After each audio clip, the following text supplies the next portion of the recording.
Un saludo para todos nuestros hermanos de Templo Belén. Una vez más estamos en este espacio que el Señor nos ha entregado para poder crecer y madurar en nuestra fe. Así que bienvenidos, nos gozamos, le pedimos al Señor que nos oriente, que nos guíe, que nos ayude.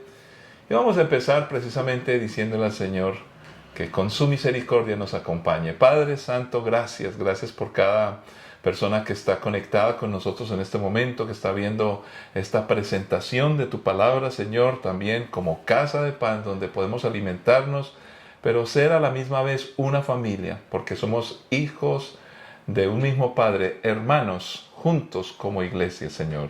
Gracias por cada uno, Señor. Si hay alguien con preocupaciones, dificultades, problemas, tristezas, angustias, cualquier circunstancia familiar que le esté afectando, Padre, glorifícate porque creemos que todavía haces milagros. Creemos por fe y creemos que tu palabra, Señor, respalda totalmente el evangelio que se es predicado, Dios, cuando ocurren transformaciones y cambios en las personas. Gracias por lo que has hecho en nosotros. Nos disponemos a servirte en Cristo Jesús. Amén. Muy bien, debemos de hacer siempre oración misionera y vamos a orar específicamente por la situación que ya está afectando a muchos más países allí en el Medio Oriente, bueno, específicamente en lo que llamamos la Tierra Santa. Hemos escuchado por las noticias que ya desde Siria también se están haciendo algunos ataques, Yemen, en fin, ¿cuántos otros países se van a involucrar? Y aunque no lo hicieran, déjeme decirle que cualquier guerra hoy en el mundo afecta de una u otra manera a muchos más países. A veces de manera indirecta, pero sigue siendo algo que destruye, que daña. Oremos para que la misericordia de Dios y la paz llegue a toda esta región y a muchos países más. Oremos por los creyentes, por la iglesia, por los obreros, por los pastores, por los líderes, por aquellas personas que todavía, como pueblos no alcanzados, no han escuchado del Señor. Y recordemos ese pasaje tan bello cuando ya precisamente el pueblo de Dios, después de haber sido dispersado, puede llegar de nuevo a su tierra, aunque no era de ellos, porque estaba bajo posesión de imperios. Se les dijo estas palabras: oren por la paz de la ciudad, porque la paz de la ciudad será su paz. Esto para aquellos que piensan que la Biblia simplemente presenta a un pueblo como el pueblo preferido. No, Dios presenta a pueblo escogido para un propósito. No tiene nada que ver con preferencias en perjuicio de otros. Al contrario, en ese pueblo podemos ser bendecidos todos. En otras palabras, cuando Dios le pide a su pueblo que ore por la paz de la ciudad, es porque si hay guerra, no solamente van a sufrir los otros, van a sufrir ellos mismos. Esta es una advertencia o amonestación del Señor. Podemos orar para que haya paz, paz para todos, entendiendo que el único que la trae es nuestro Mesías, Jesucristo. Padre Santo, oramos por la iglesia, oramos por los creyentes, oramos por los pueblos no alcanzados en esta región del mundo y pensando que se está escalando de una u otra manera este conflicto, Señor. ¿Cuántos otros países, por involucrarse o por algunos grupos involucrar a los demás ciudadanos, empiezan a traer tristeza, problemas, dificultades? Oramos de acuerdo a tu palabra, oramos por la paz de Jerusalén, oramos por la paz de este lugar, porque la paz en este lugar sería paz para todos. ¿Qué hay que hacer? ¿Cómo se va a lograr? Señor, es difícil, es complejo, pero te pedimos a ti, oh Dios, que hagas un milagro y que nosotros sigamos en intercesión y que los obreros transculturales que estén allí puedan compartir precisamente esa paz, entendiendo que trabajan con el pueblo israelí, trabajan con el pueblo palestino, trabajan con otras etnias, porque el mensaje del Evangelio es para toda etnia, toda tribu, toda lengua, toda nación, sin discriminación. Oramos por la paz en el nombre de Cristo Jesús. Amén. Muy bien, y ahora un privilegio ir a la palabra del Señor para pedirle que nos ayude y que nos ilustre con su sabiduría. Y vamos a pensar en precisamente lo que nosotros debemos de tener como base sólida para prepararnos hacia el futuro. Ya casi estamos terminando este año, se acerca el 2024. Y no queremos que este tipo de enseñanzas sean simplemente por el cambio de año, no. Estas son enseñanzas que están en la palabra para cualquier época, pero pensando en un futuro, pensando en tener una base sólida para poder emprender los planes que Dios tiene con nosotros. Y esto se transfiere a los planes personales, planes con nuestra familia, planes con la iglesia, planes de trabajo, emocionales, sentimentales, en fin, cualquier tipo de de asunto en el cual nosotros como creyentes nos involucremos. ¿Por qué? Porque el centro de nuestra vida es Dios. Entonces, para poder hacerlo de manera correcta, debemos de estar sanos. Por eso, cuando hablamos de sanidad y cuando hablamos en la Biblia del shalom de Dios, no se refiere solamente a esa paz donde estoy tranquilo, no, es una paz, es un shalom, es un bienestar general en todos los aspectos de la vida. Por eso hablemos de esto, cuidado, que necesitamos cuidado. Parece redundante, pero es así. Vamos a ir a la primera carta a los Tesalonicenses, capítulo 5, versículos 23 al 24. Y preguntémosle al Señor, ¿qué tiene para nosotros en su bendita y divina palabra? Dios es un Dios bello y hermoso.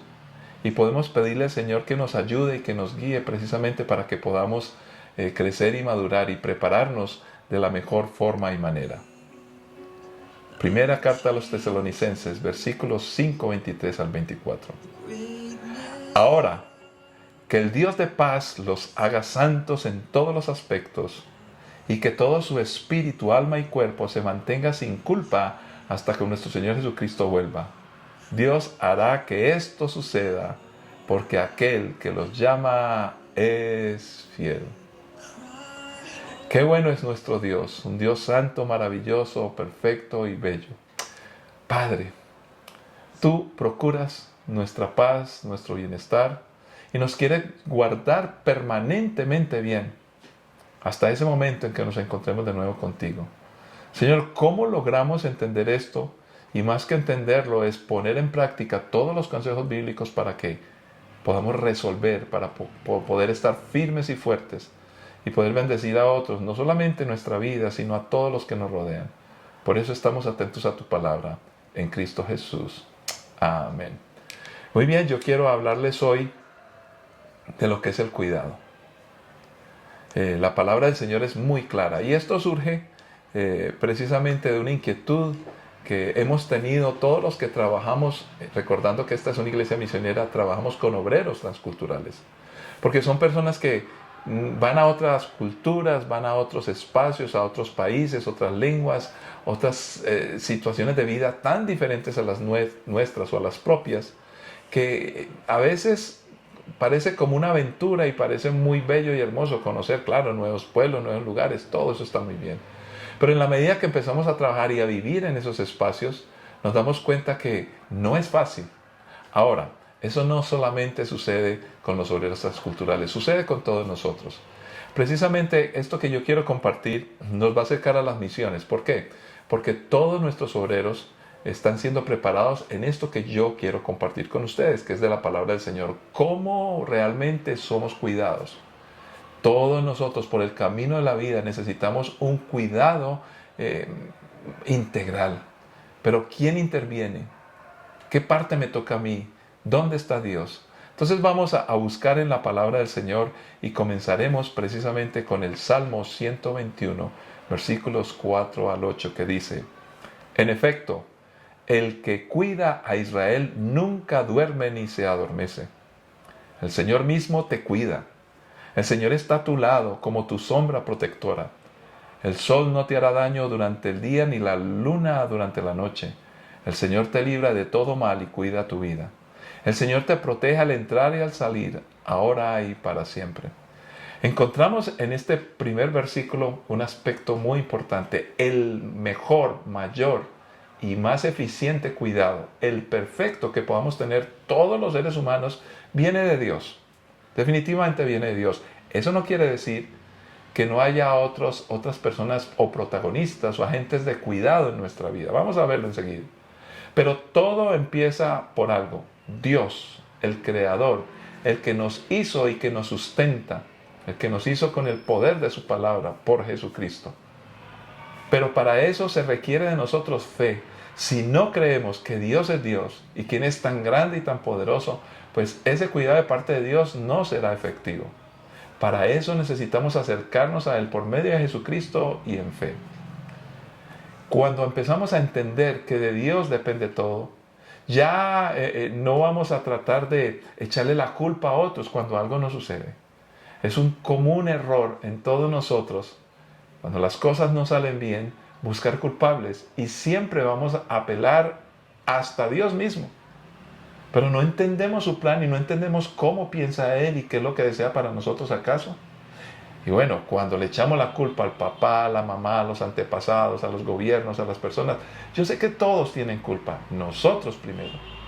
Pero si yo estoy siendo cuidado, es por la gracia y misericordia de Dios. Si no creo eso, que Dios es el primero que me cuida, estoy espiritualmente muerto y en grave riesgo. Ahora bien, vayamos a otro texto de la Biblia, en Efesios 5, 28 al 30. Dice así: de la misma manera, el marido debe amar a su esposa como ama a su propio cuerpo. Pues un hombre que ama a su esposa en realidad demuestra que se ama a sí mismo. Qué comparación interesante. Nadie odia su propio cuerpo, sino que lo alimenta y lo cuida tal como Cristo lo hace por la iglesia. Y nosotros somos miembros de su cuerpo. Qué ilustración tan bella, donde encontramos que Dios nos cuida. Pero realmente en términos de esta exposición, de esta ilustración, cuando decimos que Jesús, nuestro Señor Jesús, está cuidando a su cuerpo, miembros de su cuerpo, o sea, a nosotros. Realmente sí, Él nos cuida a nosotros, pero está cuidando su propio cuerpo. Ahora bien, si entendemos eso, yo, en mi caso, debo cuidar mi propio cuerpo, mi propia vida. A esto le llamamos el autocuidado. Y en este pasaje queremos hacer énfasis en la persona que cuida, que somos nosotros. Es mi responsabilidad. Esa es la parte clave. Es mi responsabilidad el autocuidado. Y parte de eso es ser consciente de quién es Dios. Creer en Él para que Él me cuide. Pero esa responsabilidad no se la puedo poner a otros. Suele suceder que muchos creyentes que nacieron en hogares cristianos pues se confían en las oraciones de los padres. Y claro que Dios escucha a los padres. Pero hay un punto donde ya hay un exceso, hay un punto límite donde Dios te va a exigir a ti, si tú eres de los que piensas así, que te cuides a ti mismo. Si tú no te cuidas, vas a tener problemas. Alguien decía, comida le doy, pero ganas no. Cuando la persona no toma las decisiones propias en su responsabilidad, va a tener problemas. Entonces este pasaje es muy claro. Nosotros, si somos sabios, cuidamos nuestra vida. Es nuestra responsabilidad. Ahora, debemos recordar claramente que la capacidad total de cuidarnos bien viene de parte de Dios. Aquí estamos hablando de mi responsabilidad. Cada uno de nosotros la debemos asumir. Pero miremos otro aspecto muy importante. Por eso les decía yo, esto trabajamos con todos los obreros nuestros. Y usted y yo también somos personas necesitadas. Y fíjese por qué surgió esto. Y vamos a entenderlo con este punto que sigue.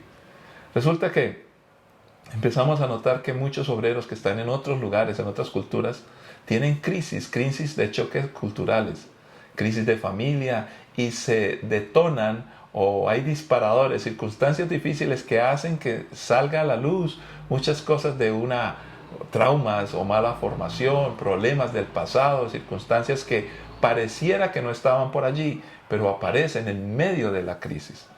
Entonces, cuando empezamos a investigar cómo cuidar a nuestros obreros, consultamos con gente experta de muchos lugares del mundo. Y poco a poco empezamos a tener claridad en oración y siendo guiados por el Espíritu Santo, nos dimos cuenta, bueno, cuando una persona quiere servirle a Dios y empezamos a cuidarlo en ese momento, creo que ya hay un punto que es demasiado tarde. ¿Por qué? Porque esa persona ya tuvo desde su niñez muchos aconteceres, muchas circunstancias que ya le llevan a estar en la condición que está. Y ya empezamos tarde a corregir. Ahora, cuando hablamos de cuidado, pretendemos empezar mucho antes, donde todavía las cosas difíciles de carácter y cosas como estas, taras que tenemos en la vida, no se den, evitémosla. Entonces descubrimos que el ideal para que un obrero que le sirva a Dios de cuidado es precisamente cuando es muy niño. ¿Cuál es el problema? Que los que son niños están en la patria potestad de los padres y también están en las manos de la iglesia. Por supuesto, está el colegio y otros, pero a veces, y como están las cosas hoy, agentes externos que no entienden y aman a las personas como sus propios hijos, pues no lo hacen bien. Si muchas veces las familias no están educando bien a sus hijos. Entonces empezamos a preguntarnos cómo trabajar este aspecto. para que cuando alguien decida servirle a Dios ya tenga una formación sólida. Tenemos que empezar con nuestros niños. Y por eso vamos a leer Hebreos capítulo 13, versículo 17. Dice así: obedezcan a sus líderes espirituales y hagan lo que ellos dicen. Su tarea es cuidar el alma de ustedes y tienen que rendir cuentas a Dios. Denle motivos para que lo hagan con alegría y no con dolor. Este último ciertamente no los beneficiará a ustedes. Obedecer a vuestros pastores. Entonces, siguiendo con la ilustración, descubrimos que como iglesia debemos de enseñarle a las familias y enseñarle a nuestros niños a que se cuiden. ¿Dónde empieza el cuidado? Desarrollarlos a ellos, protegerlos a ellos, educarles a ellos, darles madurez para que tengan criterio y afronten las decisiones más difíciles de la vida. Hay que empezar muy temprano, como dice la palabra del Señor. Cuando amamos a nuestros hijos, madrugamos a corregirlos. No podemos esperar cuando ya las cosas están en alta descomposición. Cuidado pastoral.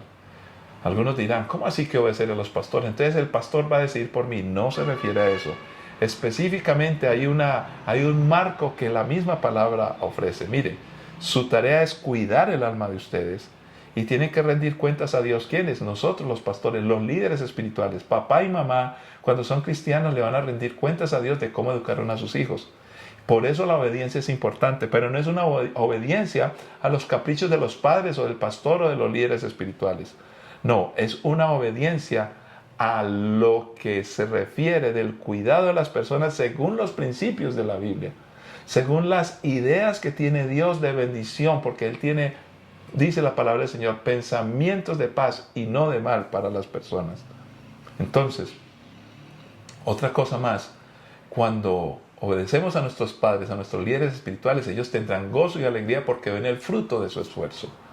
Entonces, no es manipulación, no es seguir los caprichos de alguien que está cuidando de nosotros.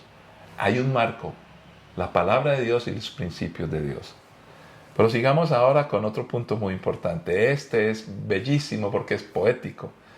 El libro Cantar de los Cantares, versículo 6, del capítulo 1, dice así: no me miren así por ser morena, el sol ha bronceado mi piel.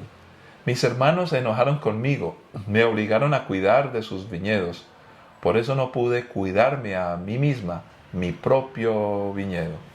¿A qué se podrá referir esto? Quiero explicar algo. Resulta que habla de Cedar, un lugar especial. Había unas carpas y las carpas eran de unas pieles de color negro. Por eso hace la comparación. Ahora encontramos que aquí en la Biblia aparecen mujeres trabajando y no lo sanciona. Al contrario, era muy normal. La mujer puede trabajar y la mujer produce. De esa manera era. Sin embargo, lo que ella está diciendo poéticamente, y no vamos a entrar a explicar este libro, es que básicamente se le obligó a trabajar en muchos aspectos, lo tenía que hacer, y por estar cumpliendo y distraída con el cuidado de muchas viñas, se olvidó cuidar la propia. Ahora, aquí no queremos hacer referencia solo al autocuidado que ya hablamos, sino a poner un marco más pequeño, cuidado personal. ¿Cómo te estás cuidando a ti mismo? No estamos hablando de la responsabilidad que se llama autocuidado. Estamos hablando de ya aspectos que tenemos que empezar a notar, que los desarrollaremos en otra ocasión. Pero está la vida física. ¿Cómo me cuido yo físicamente? Está la vida emocional. ¿Cómo yo me cuido de no ser herido ni de herir a nadie? Está mi vida espiritual, donde yo tengo que hacer algo por mí. Es muy importante lo que yo esté desarrollando en mi vida. Y ojo, esto hay que enseñarle a nuestros hijos a que tengan cuidado personal. ¿Cómo estamos previendo? Porque no siempre vamos a tener a nuestros padres y a los pastores y a los líderes. En muchos momentos de la vida estaremos tomando las más duras y difíciles decisiones, donde debemos de estar velando que nuestra vida esté bien para que podamos cuidar a los que están a nuestro cargo. Cuidado personal. Pero miremos otro aspecto y vayámonos a Santiago, capítulo 5, versículos 13 al 18. Dice la palabra del Señor: ¿alguno de ustedes está pasando por dificultades? Que ore. ¿Alguno está feliz? Que cante alabanzas. ¿Alguno está enfermo? Que llame a los ancianos de la iglesia para que vengan y que oren por él y lo unjan con aceite en el nombre del Señor. Una oración ofrecida con fe sanará al enfermo, y el Señor hará que se recupere, y si ha cometido pecado será perdonado. Confiénsense en los pecados unos a otros y oren los unos por los otros para que sean sanados. La oración ferviente de una persona justa tiene mucho poder y da resultados maravillosos. Elías era tan humano como cualquiera de nosotros. Sin embargo, cuando oró con fervor para que no cayera lluvia, no llovió durante 3 años y medio. Más tarde, cuando volvió a orar, el cielo envió lluvia y la tierra comenzó a dar cosechas. ¡Qué comparación tan bella! Termina hablando de Elías. Dice que la oración es efectiva y puede mucho. La oración nos conecta con Dios y nos da instrucciones para poder resolver. Pero fíjese que precisamente en estos días hablaba con alguien y le decía, malentendemos este pasaje de la Escritura de muchas formas. Pero permítame mencionar una. Siempre nosotros los que somos pentecostales creemos en señales, milagros y prodigios, utilizamos este texto parcialmente, siendo correcta la utilización porque habla de eso, pero yo creo que es parcial, porque cuando pensamos, si alguien está enfermo, está pasando por dificultades, mire que empieza diciendo dificultades, pero cuando dice, alguno está enfermo, llame a las ancianos de la iglesia para que le unjan y oren por él. Siempre pensamos que este texto se refiere a la sanidad física, solamente. O, si no lo pensamos solamente, pues hacemos énfasis en esto y nos olvidamos del resto. Recuerde, pasando por dificultades. Cuando estamos felices, adoramos y alabamos al Señor. No estamos echándonos flores a nosotros mismos, no, adoramos. Pero cuando hay dificultades, ¿qué hacemos?